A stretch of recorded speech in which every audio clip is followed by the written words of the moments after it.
kukan miya, kuka ta miya wadda aka daka ta zama gari, ita ce sirrin.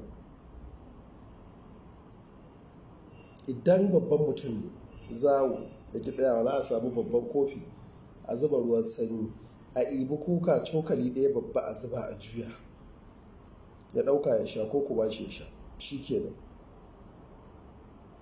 kenan. Gudawa kowace iri ce za ta tsaya cikin yarda Allah. Idan yaro ƙarami ne daga shekara 12 abin da ya kai shekara 5, za a ɗibi ƙaramin cokali teaspoon a zuba a ruwa ƙaramin kofi a juya a bashi ya sha, shi kenan za ta tsaya.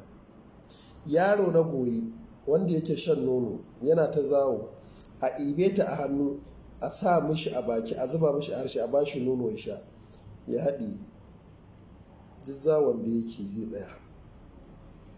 Macen da za ta yayi ko ta yayi yaro yana zawo, a ibi kuka a lasa masa a harshe a bashi ruwa ya sha, kuka a ɗan dangwalo a lasa mai a harshe a bashi ya sha, za ta tsaya, shi kenan. Idan ka gwada kin gwada kin gayi, don girman Allah ku sanar da wasu masu gwada. Kar ku manta da subscribe, ku yada wannan channel din cikin al'umma annabi Muhammad sallallahu, domin a ƙaru. Ka yada kai ma kana da naka sakamakon a wajen Allah. Wallahi za ka samu ladar da Allah yake bayarwa, wanda suke binciken suke faɗa, mu ma muke faɗa, duk za ku yi tarayya cikin wannan idan kuka yi sharing, kuka yi subscribing, aka yada bidiyoyin suka shiga cikin al'umma. Mutane na nan da cututtuka a cikin jikinsu, amma mafi yawa ba a san magunguna ba, kuma ga magunguna a jikinmu.